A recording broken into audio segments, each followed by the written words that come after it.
Yes, yes, yes. We can start with the video, please.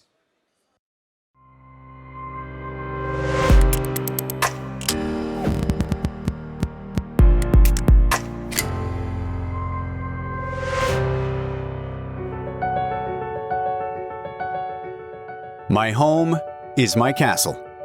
Maybe there was a time when it was true. Long, long time ago. Today, the most dangerous threat to mankind is thinking in the dimension of castles. All of this with the global warming and that, and a lot of it's a hoax. It's a hoax. I mean, it's a money-making industry, okay? No single country is able to lock out climate change.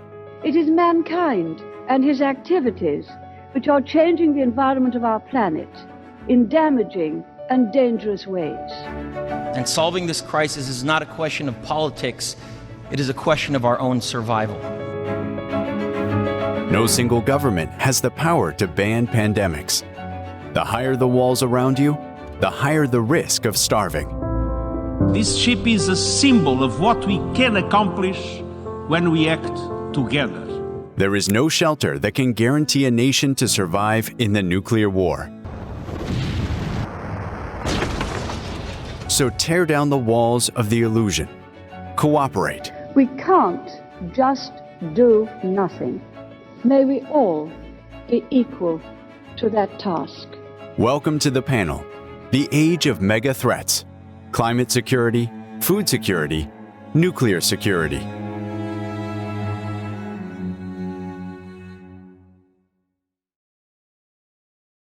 And here we are. Good afternoon, everybody. So we start the panel 2 with Arash. Usually, the moderator has to design a frame, but I avoid that because Mr. President José Ramos Horta, if you want to take the floor, please, it's better that you give to us a global vision about these 3 mega threats. The floor is yours. Good afternoon. I hope not to disappoint you that I won't be making like a profound keynote speech. I prefer to share just some points that maybe the panel can pick up. I will not address the question of nuclear threats. Other panelists maybe will do. I was in Davos for the World Economic Forum. I attended many of the different panels, and everywhere I was surprised that it seemed that the only crisis in the world was Ukraine. And I will add one point. My country, Timor-Leste, we voted on the UN General Assembly resolution condemning the invasion, and not only that, though poor, we contributed with almost $2 million promptly in support of the Ukrainian refugee crisis. So I'm a bit at liberty and independence to voice some concerns about the disparity of attention. I was in several panels.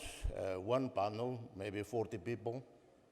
There was only one lady from Africa, and that was the foreign minister of South Africa.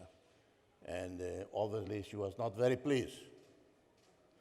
I was at the Washington Post lunch, 200 people there at least.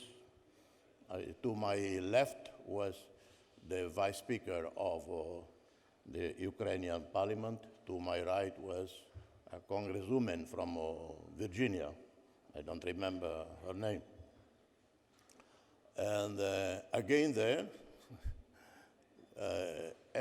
each speaker tried to outdo the previous one in how valiant he or she was in support of Ukraine.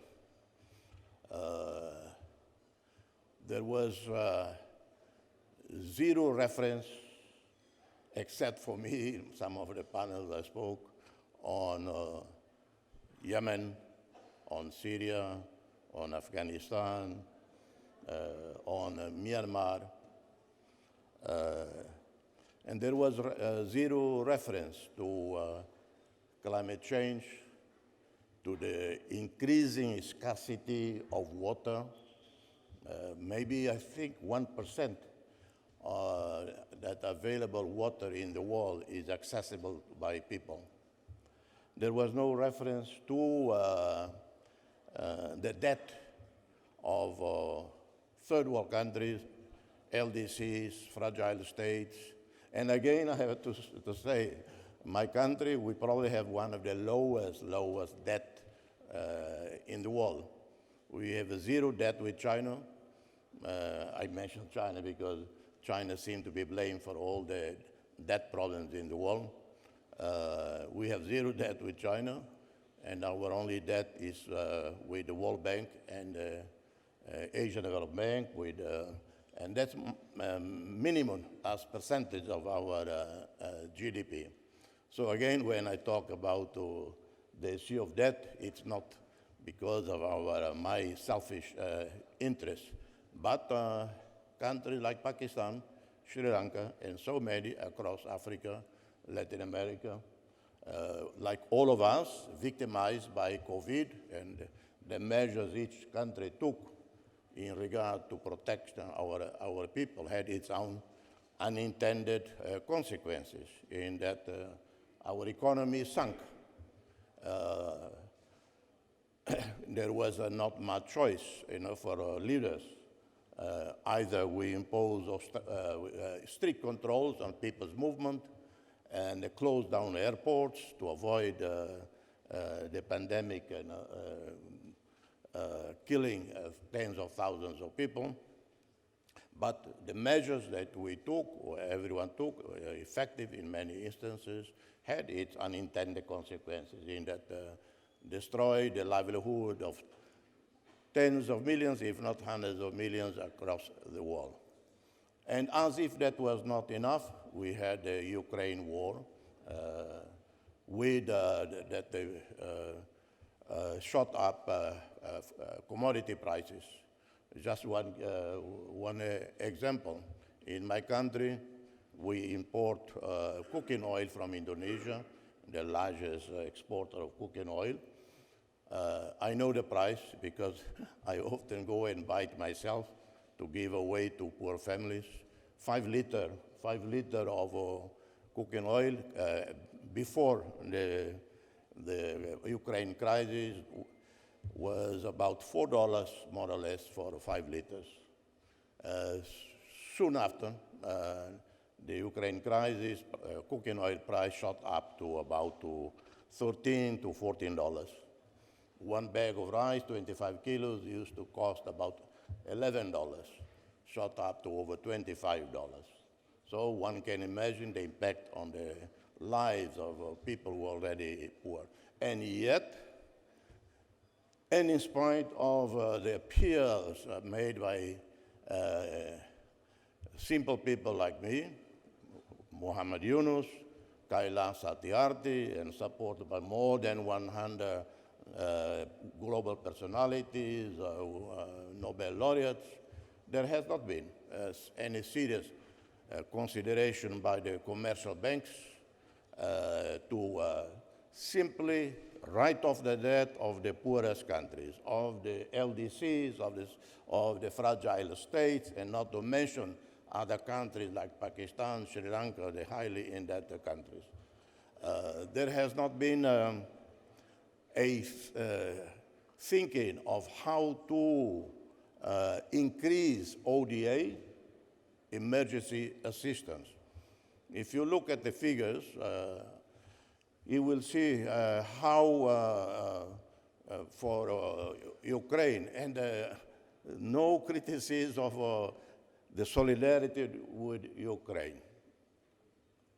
It was absolutely necessary. My poor country was among the very first, I think with a matter of 2-3 days, to approve $2 million that we could have approved for humanitarian social programs in our own country. But the response to Ukraine is in sharp contrast, sad contrast with the response to Syria, to the many appeals made in the past by the Secretary General on the children of Yemen, etc., etc.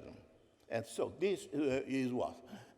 This is an embarrassment, a moral embarrassment, to put it mildly, that the rich and the powerful, in 2008, 2007, 2008, 2009 financial crisis, and that started off with the subprime in the United States. In Europe, hundreds of billions of dollars were easily found for rescue packages for Greeks, the Greek banks, and for Portuguese and Irish and so on. And of course, the Greeks, the Portuguese, didn't see any of that money. The money that was so-called rescue packages from the European Central Bank was to rescue British banks, Deutsche Bank, and the French banks, and so on. The people in Greece, in Ireland, in Portugal, they paid with austerity measures. No money really went to Greece, to Portugal, to recover the economy. And there has never been money sufficiently fast enough for ODA. And so I don't want to be ungrateful to the OECD countries, because in the past they have helped us. But it's not us, it's not me at the stake here.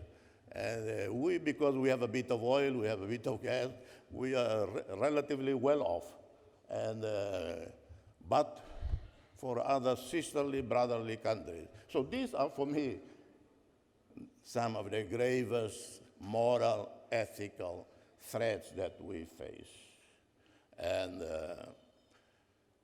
in Doha, for the LDC summit, which was co-hosted by the United Nations Secretary General and the Emir of Qatar, again, I noticed it was only me and Antonio Guterres who spoke on debt and ODA.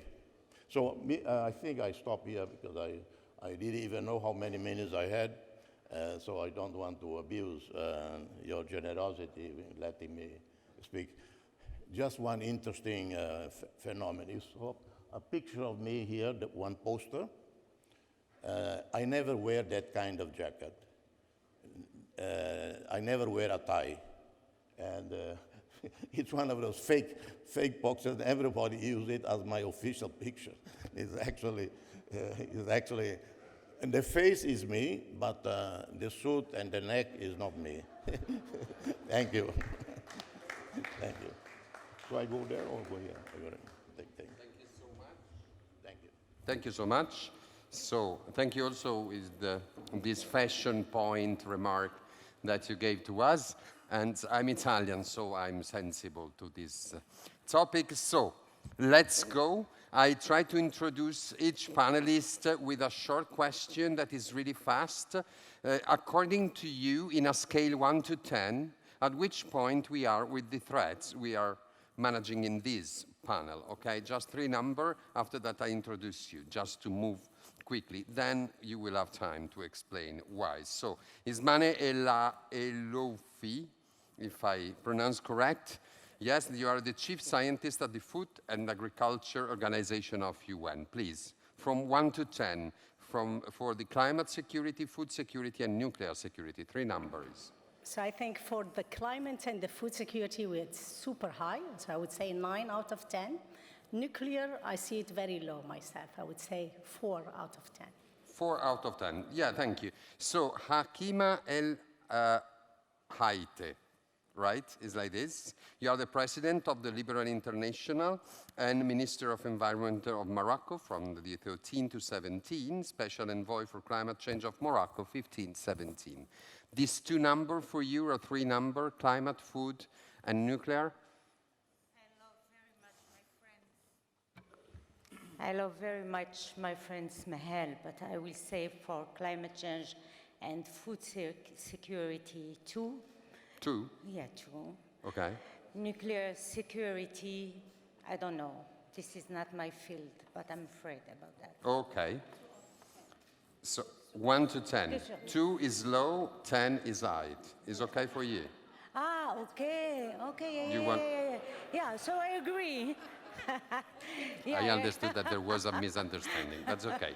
So Yeah, we so we it's reverse. fine, I Okay, agree. it's fine. Okay, I love good. you. Mr. Tarkan Kidyali, Minister of Information and Social Development of the Republic of Kazakhstan. From 1 to 10 for climate security, food security, and nuclear security. Just 2 or 3 number. 4. 4 for, we are on 4 for climate security, for food security, Nuclear, nuclear, yes. And just a number for you, from 1 to 10, what is the degree of threat about nuclear?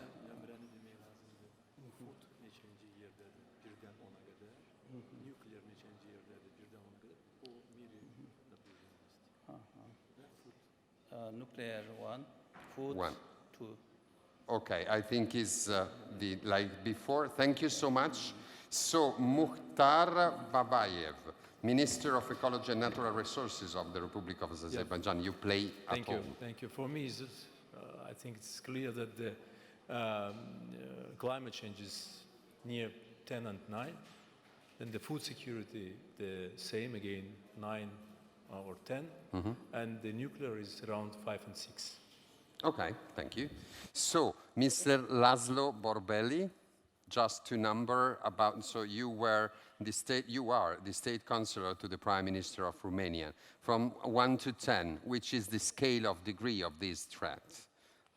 Not more than 7, and they are linked one to each other. We cannot separate them. I will explain. That's good, really good. Igor Luksic, Prime Minister of Montenegro, from the 10 to 12. Your number is about that. Climate security, 10. Food, 8. Nuclear, 6. Okay, just to see that you are not all equal in your thinking, so it's good to have a panel about this topic. We start ladies first. You will have 5-6 minutes just to have time also if somebody want to interact from the audience, and you choose one of these 3 tweets, or as somebody already told us, that are to be merged. So the floor is yours. If you, I like, just a pray, to avoid as far as you can to give to us a class on how we reach this point in the history. We know which is the point, but we wish to know what do you think about the present and what we can do, or somebody else has to do, to overcome this situation. Thank you so much. The floor is yours. Thank you very much, Benedetto. And first, let me thank really President Horta for giving us, for speaking from the heart and speaking about something else that we all here think about, but I think really we have given a lot of attention to Ukraine, which is all right, and we all feel very sorry for it, but there's so many other problems that we need also to pay attention to. And as the chief scientist of FAO, what I want to really put emphasis on is that climate change and food security are both really at risk. We are in a juncture in the history of a human being. We are at a very dark times, whereby really looking at the food security numbers, in the last 2 years, we had 150 million more people hungry, 150. How can we talk about zero hunger by 2030 if it's only in the last 2 years we have 150 million more? If since 2017 the numbers are going up and not down. And that's where really it's very important that we are sober about it, that we discuss it, and that we find really the grassroots problems. What are they? And as FAO, we have a new strategic framework that we are trying to solve this issue of hunger. And the way we approach it, and I don't want to dwell too much on the history, it's really that we need to transform our agri-food system. And to do that, we're looking at SDG 2, which is zero hunger, but underneath SDG 2, there is SDG 10, which is reducing inequalities. And I would say, if you want to ask me, what's the problem? The problem is inequalities. Inequalities between the North and the South. Inequalities between women and men. Inequalities between people that work in the farm and people that sell it in the supermarket. Believe it or not, when you talk about return on investment, the curve is like that. The lowest return on investment is for the farmer, the producers. The highest, it's the supermarket. So logically, does it make sense? No. But this is our economic system. It doesn't work. It doesn't work for everybody. And hence, we have to back up. We have to look at it in reality and come up with solutions. So FAO's solution, it's around what we call the 4 betters. So the 4 betters is that we need a better production, we need a better nutrition, we need a better environment, and a better life and livelihood for everybody. And as chief scientist, what I'm doing, it's bringing the best science and technology under each one of them. And believe me, I mean, I am a scientist and maybe a little bit biased towards science and technology and innovation, but the science and technology and innovation and scaling up of it, particularly in the South, could give us a nudge and could help us to get there. Of course, it's not alone. It has to have policy innovation in it. It has to have the will for all of us to give and take. So on this planet Earth, right now, the pie is divided in a very unequal way. So let's look at it again and let's divide it. Again, with the power of the balance of power we have now, with the number of the population we have now, with the resources we have now. So I want to move a little bit because I don't want to take too much time, but food security, we are at risk. It's horrible. It doesn't make sense. If you think before you sleep about those 828 million people that are hungry, you won't sleep, for sure. Now, climate change. Climate change, it's a reality, and I think we've discussed it quite well. But climate change, again, there is a solution. Agriculture, for example, contributes 30% of greenhouse gas. If we take technology, we can absorb more. We can sequester carbon, and we can reduce that 30% to 0%. So what you do an offset with the forest and with other cover crop. So agriculture as a sector, it's the only sector that emits and can sequester. And hence, we have to give it a priority. We have to give it a priority because we need to adapt to climate change. We have to give it a priority because we have to tackle poverty and malnutrition. And by the way, the majority of us on this planet, the 7.2 billion people, more than 70% are in the agriculture sector. And many of them are youth. So for me, if I look at solutions, I look that there is a willingness now to discuss and come with the new deals, a deal that is better for most of us, for all of us. There is youth that are eager to do things and do them in an innovative way.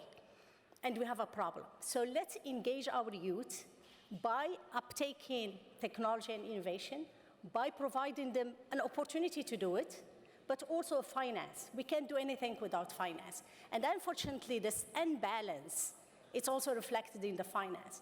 The finance is mostly in the North. The North has a mindset that they have really to change. I'm a girl from the South that make it to the North. I understand both words, but the North have to change their mindset. They have to think like everybody else, and they have to give back. And that give back, it's finance right now. It's not technology, because luckily technology exists in many parts of the world. And technology in Asia is big, and we need to bring it. We need to bring technology from wherever it is. And I have the feeling the Asian side has been a little bit more provider of technology and innovation, but we need all of it, because at this crisis, either we make it or we break it. And that break is going to be for everybody, North and South, East and West.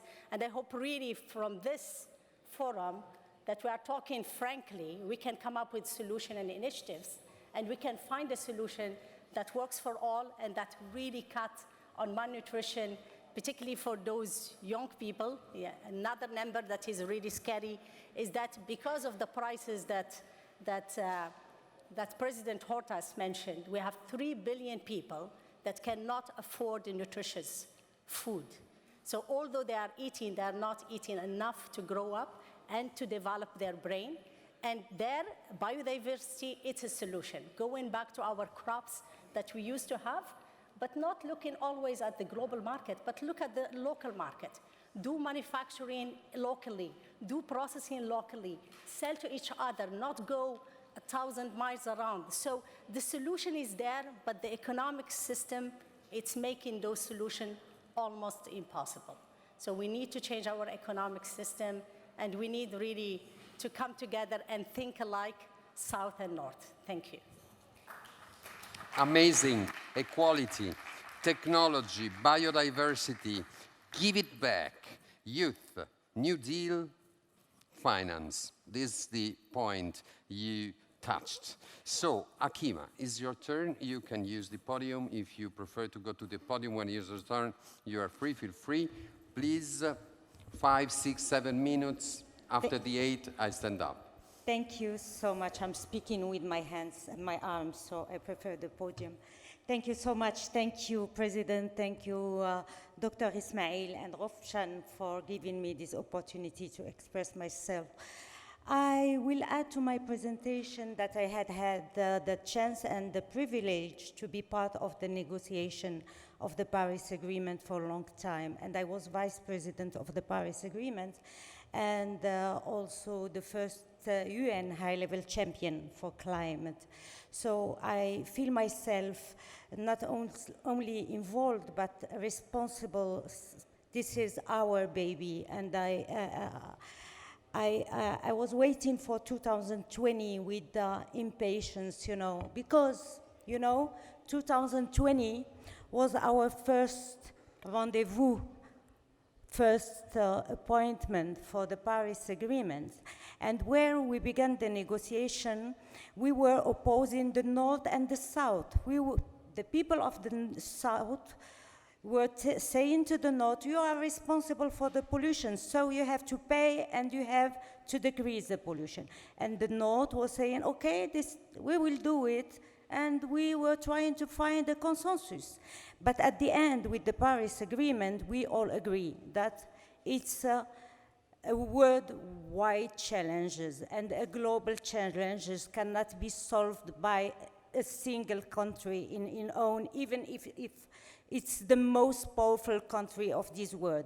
And all of us have to take the responsibility through the national determined contribution, INDCs, to bring solution to the climate change. And then we took commitment, and the commitment was that the developed countries have to reduce their CO2 emissions to allow us to reach a temperature well below 2 degrees C.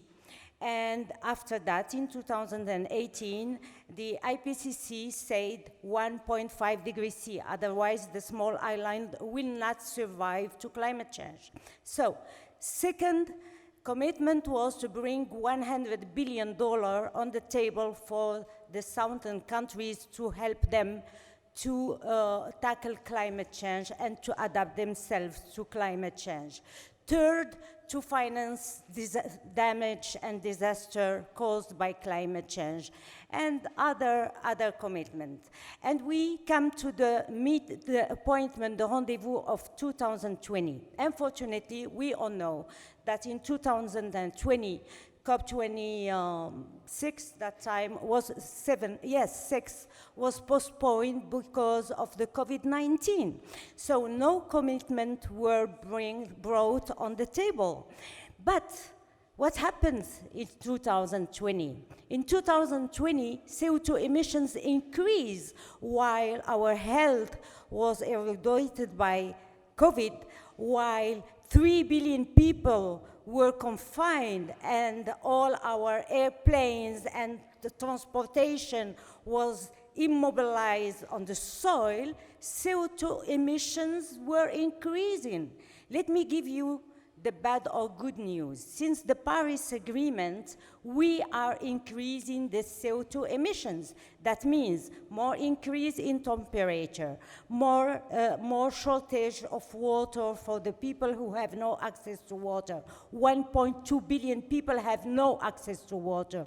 More degradation of soil. Only Africa, 500 million hectares are degraded because of climate change, and more than 250 million people are dying because of hunger. And I'm speaking about figures, recent figures. Acidification of the sea. Nobody is talking about the acidification of the sea. This is protein. This is 30% of food security in the world.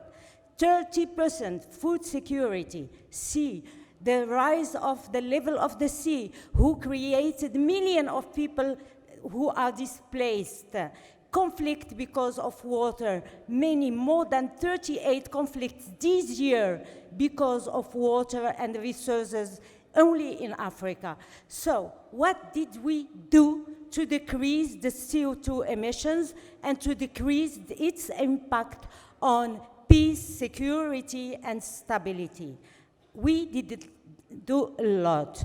In 2020, we said, okay, this is the COVID, we will postpone to 2023.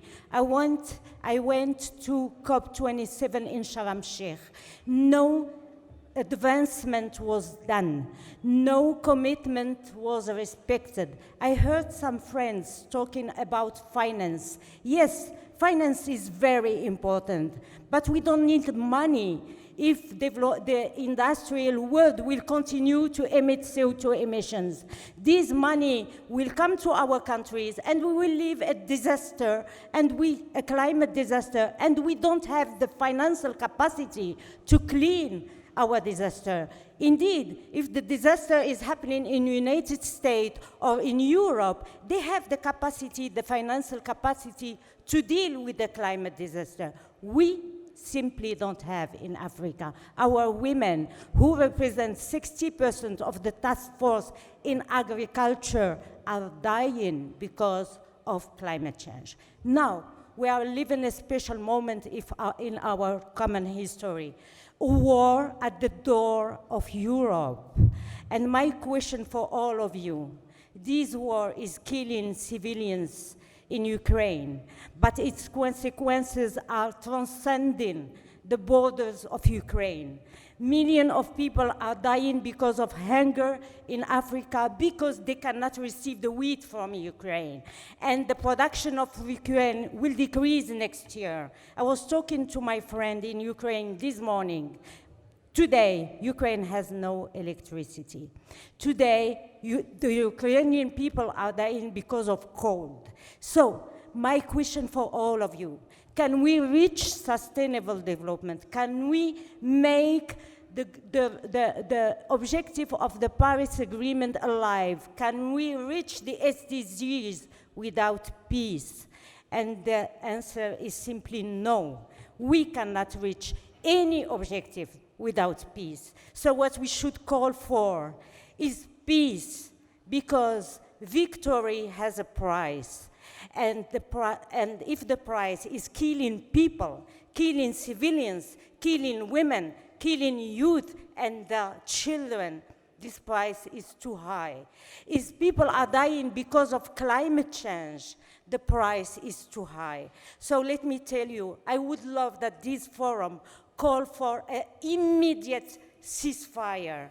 Indeed, the UN General Secretary did, but who listened to him? So let's call, and I agree with the President. Someone talked this morning about to reinforce our multilateral system. So in my opinion, we are facing two huge challenges. The first one is the discredit of our multilateral system. We need to have a strong multilateral system where everybody is represented. And I'm thinking about Africa, my continent. I'm thinking about India. I'm thinking about all those who have no voice in the Council of Security. And the second thing is climate change. All the rest we are living are simply consequences of these big challenges who are global challenges. So for global challenges, we need a global answer, and we need to come and to gather people like you who are calling for the same thing. So thank you. I see that you are moving. I will conclude by saying that development and climate change are the same faces of the same coin. If we don't tackle climate change, we cannot reach development, and if we don't have peace, we cannot tackle no one of these big challenges we are facing. Thank you very much. Thank you so much. Merci beaucoup. Also for the effort to speak in English and not in French. Vraiment merci. But it's okay. We understood your points. So multilateralism, not alone. That was at the beginning of your speech, was interesting, that we cannot fight or manage these threats alone, like a single country, but all together. And then recall it Paris and all the COP that we added. Thank you so much. Mr. Minister, Darkan Kidriali, I think you prefer to go to the podium. Thank you so much. And you will speak in Azerbaijani. So I wear my headphone. Thank you. Please, the floor is yours. Tamam, ben kardeş ülke Azerbaycan dilinde danışmak istiyorum ve özellikle bize davet eden güzel Azerbaycan Bakü'de sizleri görmekten çok şad olduğumu ifade etmek isterim. Şark ile Garb'ın arasında köprü olan Azerbaycan ve güzel Bakü, intelektüellerin de bir merkezi haline gelmiştir. Bizim Nizami ailesinin 10. yılı bunun bir güzel göstergesidir. Ve bu 10. yıl vesilesiyle ben bu merkeze tebrik ederim. Excuse me, I have to stop it because there is no translation in English and is number 3. No, is number 2. One, sorry, but with the light. Okay. Okay. Excuse me. Sağ olun. İndi çetin bir devirde yaşamaktayız ve bunlara hamısına biz ortak suallere cevap aramalıyız. Bunların başında tabii ki bu nükleer tehlikesizlik gelmektedir. Kazakistan ilk bağımsızlık kazandığı günden itibaren nükleer tehlikesizliğin başında gelmektedir. Ve 91 yılında Semipalatinsk'teki nükleer merkezini kapatmıştır.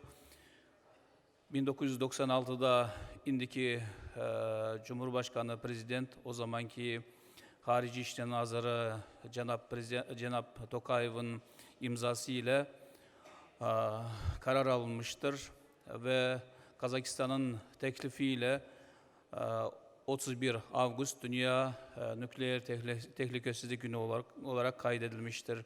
Bundan başka da 2006 yılında yine Kazakistan nükleersiz, atomsuz bir dünya kararını almıştır. Ve Kazakistan'ın kararı ile, Kazakistan'ın bu adımları ile indi dünyada nükleer tehlikesizlik meselesi yüksek sesle gündeme gelmiştir. Tabii biz meselelere nükleersiz, atomsuz ve nüvesiz bu karara bağlamalıyız ve her şeyi Birleşmiş Milletler Teşkilatı'nın kararı doğrultusunda çözmeliyiz. Kazakistan her zaman kendisinin barışçıl, sulhun tarafında olduğunu göstermiştir. Tabii nükleer tehlikesizlikle birlikte gıda tehlikesizliği de bir öne çıkmaktadır. Bugünkü gündemimizin bir teması da budur. Ve Kazakistan İslam Emektaşlık Teşkilatı çerçevesinde bu gıda tehlikesizliğinin bir merkezi haline geldi.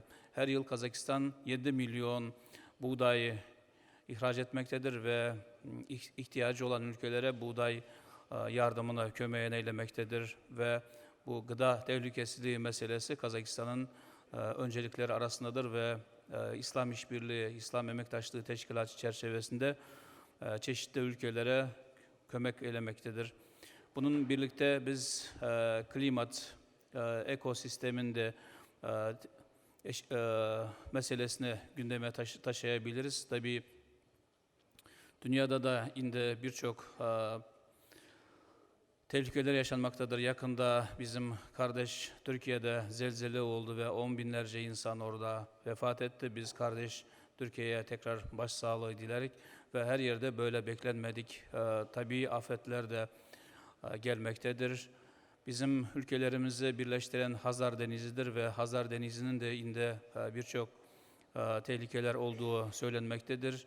Önümüzdeki yıllarda Hazar'ın 9 ve 30 metre azalacağı söylenmektedir. Bu Hazar'ın etrafındaki 5 devlet için büyük bir tehlike arz etmektedir. Dolayısıyla Hazar etrafındaki devletler de buna ortak çözümler üretmelidir. Burada Azerbaycan'ın ekoloji nazırı oturmaktadır ve zannederim ki bizim ülkelerin ekoloji nazırları da buna çözüm üretecektir. Tabii birçok tehlikeler arasında biz eşitsizlikleri de söyleyebiliriz. Onların birisi cinsiyet eşitsizliği hala gündemdedir. Özellikle pandemiden sonra cinsiyet eşitliği daha da arttığı söylenmektedir. Onların ücreti, maaşları konusunda birçok meseleler vardır çözümünü bulmayan, tapmayan. Bizim gençlerin arasındaki işsizlik meselesi de bir tehlikedir. Bunlarla birlikte biz pandemi zamanında infodemya meselesinin öne çıktığını görmekteyiz. Hibrit savaşlar indiki fake'lerin yanı sıra deepfake'leri gelmektedir. Bunlar insanların hususiyle civan gençlerin düşünmesine mani olmaktadır ve bizim hibrit savaşlar özellikle ben informasyon hazır olarak kaydederim ki indi fake informasyonlar, hibrit savaşlar da bizim ortak meselemiz haline gelmiştir. Bunun yanı sıra tabii birçok meselelere, mesela suni, yapay zeka meselesine, bu da ileride bir tehlike haline gelebileceğine, dolayısıyla özellikle informasyon sahasında etik meselesinin gündeme gelmesine dile getiririm. Bu bakımdan bizim meselelerimiz çoktur ve bunlara bizim ortak cevap aramamız için Bakü Global Forum'u büyük bir fırsattır. Yakında Bakü'de yine bir büyük summit geçirildi. Koşulmama summiti, harekete ve buradaki Azerbaycan'ın tavrı bizi sevindirmektedir. Koşulmama hareketi de bizi sulhe bir adım daha yakınlaştırmaktadır. Ve bunun gibi platformalar bizim sulhe dünyadaki ortak dünyamızın geleceğini ümitle bakmamıza bir sebep olacaktır. Bugünkü forumun böyle güzel dünyaya bir adım daha yakınlaştırılması dileğiyle hamınıza salamlarımı çattırırım. Teşekkürler.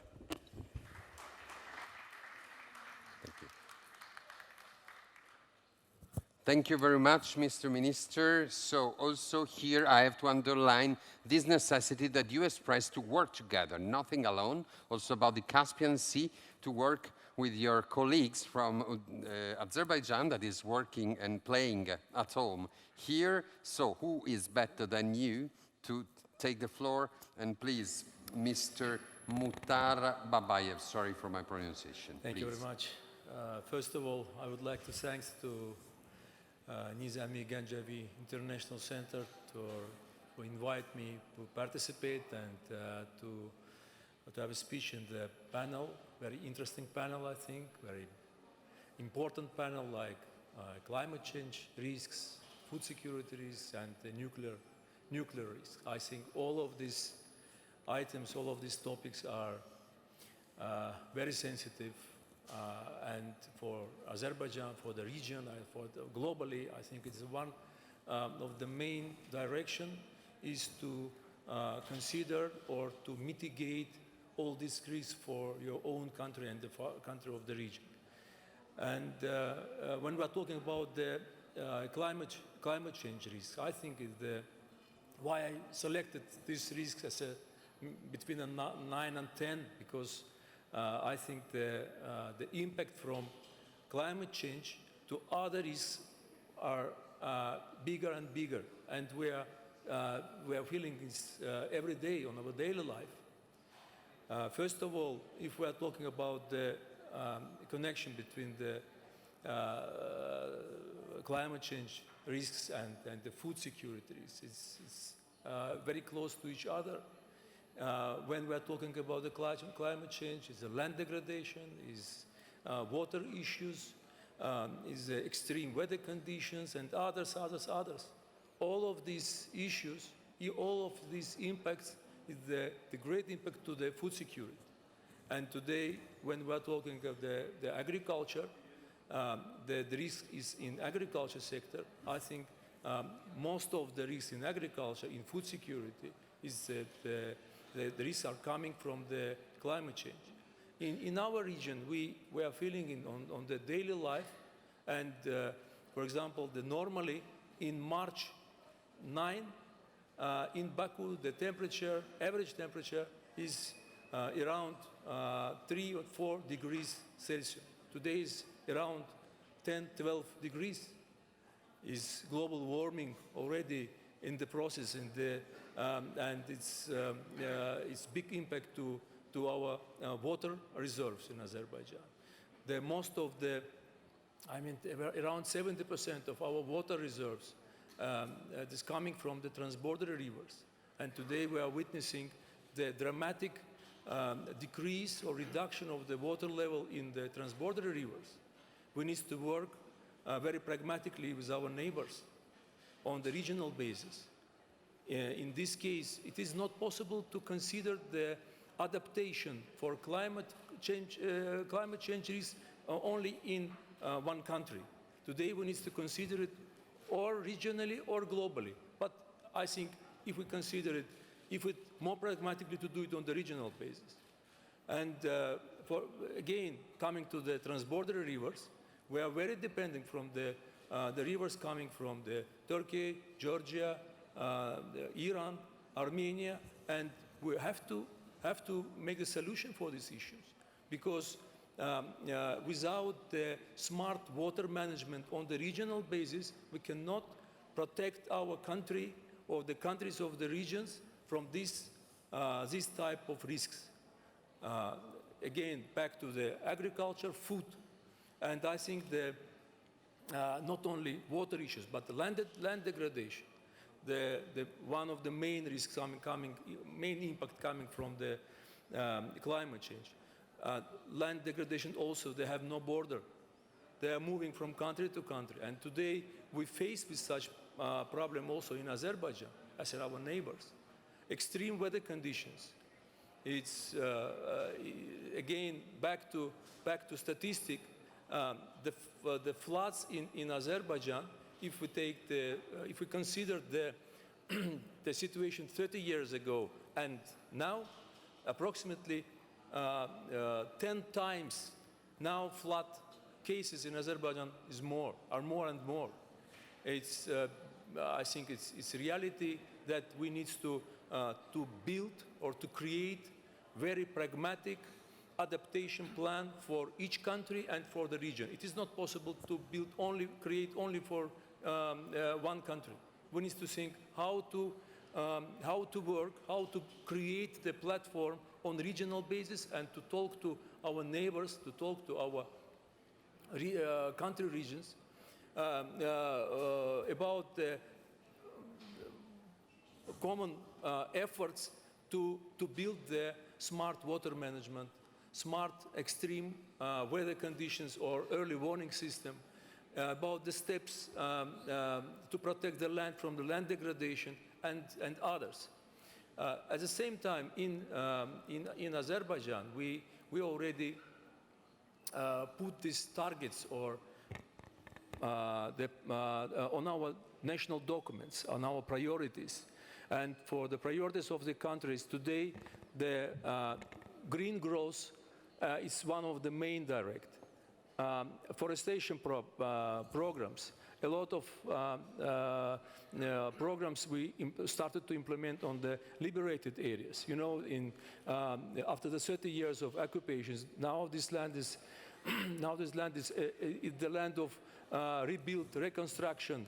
A lot of new projects like smart city, smart village, and absolutely new approaches from the green technologies point of view. And today the green energy zone also is a part of our project in liberated areas in Karabakh zone. And part of our work is to how to protect the land, how to protect the water from the contamination, because a lot of, again, the water coming from the different countries, we need to protect it from the risks. And I think we would like to, in the example of the Karabakh zone, we would like to demonstrate how we can build the smart and very pragmatic management for the territories, for our land, for our cities, for our country. And first of all, here it's a lot of experts participating in our panel. And when we're talking about the world trends, world risks, and coming from the war and others, yes, I absolutely agree that's also very big risk coming from these issues. But please do not forget that the climate change risks the big impact to all other risks in the world. And again, I join to my colleagues and invite all the countries, all the world leaders to stand for this issue. Thank you. Thank you so much. Depending on the order, when you were talking about the river that you are here but are starting in other countries. So one more time to underline that we have to act together, and the thing that is positive that there are minister and very important person that has these in mind and are not act alone. So let's please to Laszlo Borbeli, State Councillor to the Prime Minister of Romania. The floor is yours. Thank you very much.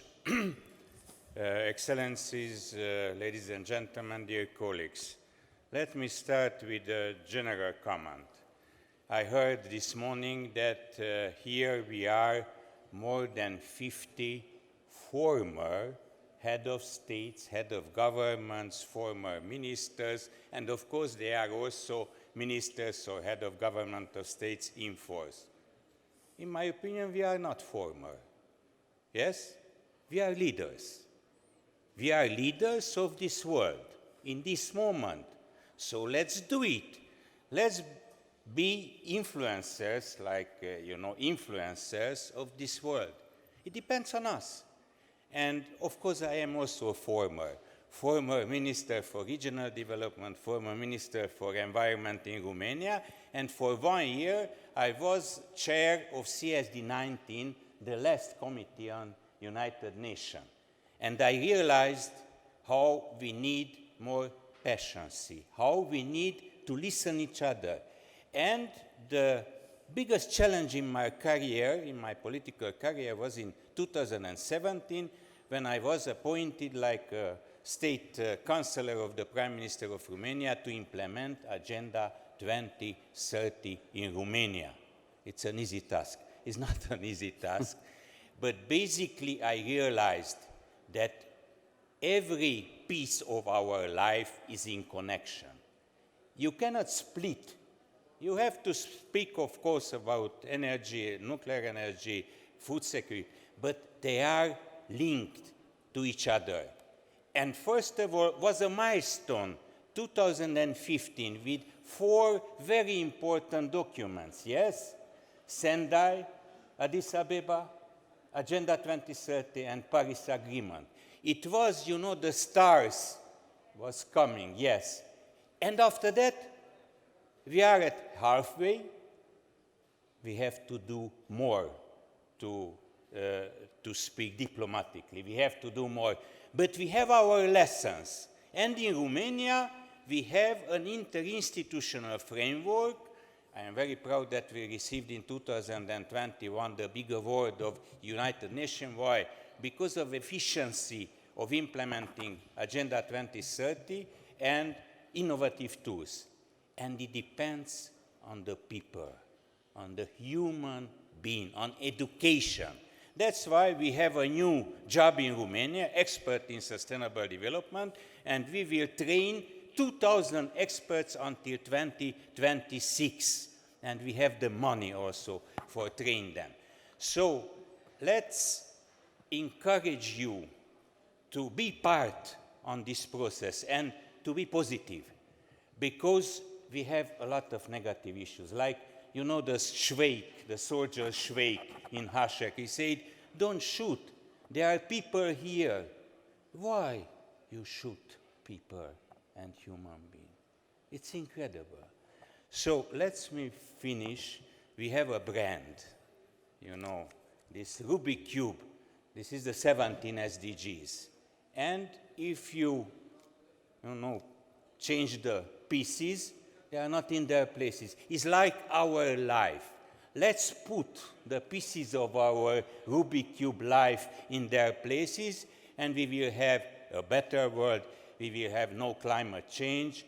And, of course, let me just finish by, I belong to the flower power generation. Okay. Yes, in the 60s and 70s. And also some of you. And we had the slogan on that time, make love, not war. Make sustainable development, not war. But don't forget love. Thank you so much. So love is part of the sustainable development. Can we say like this? Maybe. But is the origin of sustainable development. Thank you. Thank you so much. So influencer, leadership, not alone, linked, connected, are these the words that we want to bring home. So let's go to the last but not least, the speaker of this panel, that is Igor Lukšić, Prime Minister of Montenegro. You stay there? You want the... Yeah, I'll stay. Okay, floor is yours. Thank The you. time is ticking. Thank you, and we're very quickly running out of time, which I've already spent, which almost sounds like Paris Agreement and the implementation of the climate agenda.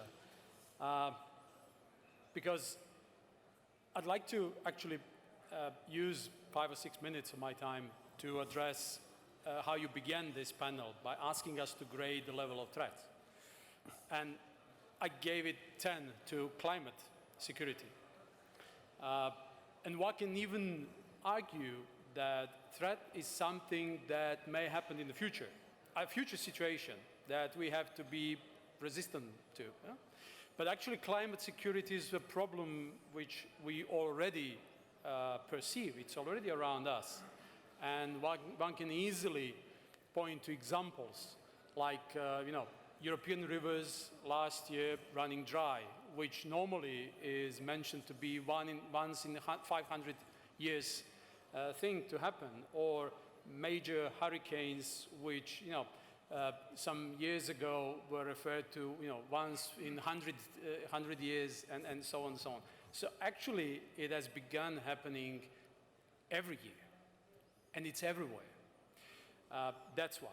The problem with the Paris Agreement is that even if all the countries implement their voluntary pledged commitments, it will keep the temperature rise to 2.7, I believe, by the end of the century, which is already a problem.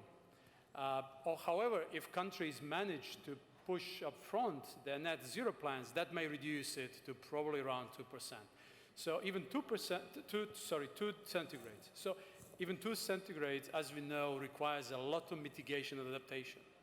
So I think we need to focus on that as well in the years to come, and growingly focus on mitigation and adaptation in order to reduce the climate security risks of the future. That's one thing.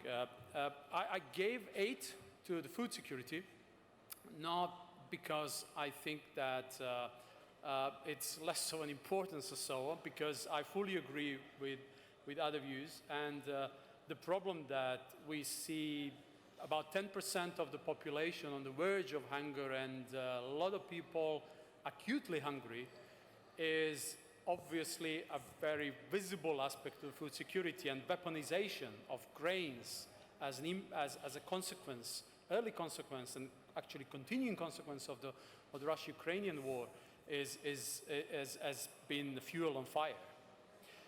But also bad food kills. And there are a lot of people, millions, who die every year because of bad food. Because bad food leads to bad health, and bad health obviously to a lot of deaths. But I think both climate danger and food danger have been around for already some time in this or that shape. And the risks or the threats have crept up over the past decades. What I'm actually really concerned of is that nuclear, in my view, threat has jumped from, let's say, 3 to 6. And it's not only because of the current terrible war in Ukraine. It's also because, rogue countries like North Korea keep on testing more and more their ballistics and their missiles. Iran is on the verge of enriching uranium enough to build their own bomb. Proliferation seems to be, name of the game in some countries. And in the meantime, Russia has suspended the implementation of the New START. So there is this metaphor about how close we are to the midnight, and it seems that hands of that clock have moved to the midnight, rapidly. So we need to take that into the account. Although I've graded it 6. But altogether, I think it all shows that growingly we live in the age of uncertainty. And in the age of uncertainty, one of the ways to become more resistant is science-based approach and science-based diplomacy or science-based multilateralism, which will probably be the topic for the next panel. But there are still things that can be done in the meantime. And I mentioned that climate and security, in my view, it's not only about reducing emissions, it's not only about energy transition, which, by the way, seems to be picking up. And it seems that we're going to incredibly increase the level of installed renewables capacities, which means that a peak can be met probably, let's say, 10 years sooner than previously envisaged. As far as energy emissions are concerned, energy efficiency is very important. But beyond that, besides that, there's also mitigation adaptation. As far as food security is concerned, I would argue for something like regional system of food banks, which may actually prevent from the situations which we saw earlier this year, when the impact of the war in Ukraine has been tremendous and very bad for very poor countries, which rely on a lot of grain imports. But that's one thing. The other thing is that when you look at the structure of how grains are consumed, a big percentage goes for the production of biofuels. And it also shows how agricultural markets are distorted because it's based on a lot of subsidies. So probably a rearrangement in that structure can also help bring some relief as far as food security or basic food needs are concerned. And as far as nuclear security is concerned, unfortunately, the New START has been the only international agreement, or in this case, bilateral agreement that existed. If suspended, there is the risk that it won't be extended after 3 years, because it should expire in 2026, because it's been 10 plus 5. But given the whole situation, I would argue for something like plurilateral nuclear arrangement, which will bring on board more countries. One thing that has worked relatively well, or quite well as far as the New START is concerned, has been transparency. So having it or making it plurilateral, bringing on board countries like China and others who obviously have nuclear arsenal, nuclear arms, could actually help. Because one of the potential risks as far as this worries and the economic woes that Russia will inevitably suffer in years to come is, and that's also one of my concerns, is will they be able to manage properly the nuclear arsenal, or all of a sudden we go back to some highly risky periods when it's not only about proliferation, it may be also illicit trade. And that's really going to be very, very dangerous. As I said, we're living in an age of uncertainty, and you can expect the unexpected. Thank you. Thank you so much. So they asked me at the beginning to cut 5 minutes, so we are out of time. We were at the beginning and we are out now. Just to resume with some two sentences. So I think that I thanks to bring you to bring some word that is unexpected to a panel like this, a word that's love. That is really fundamental, and maybe if politicians start also to speak more often about love and less often about other things would be better, but I want to be just a populist and bend this word too much. But from love to the SDG, not alone, but together with people. And with the future of people at the center of our work, daily work of these 500 head/heart of state. And so we are all connected. We have to shift the mindset of North-South relations to find together a solution that is possible, has to be at least. Reinventing not only the multilateralism, but so. Thank you very much for listening. From Benedetto Zacchiroli, all the panelists, we can go to the coffee break and wait for the next panel. Thank you so much.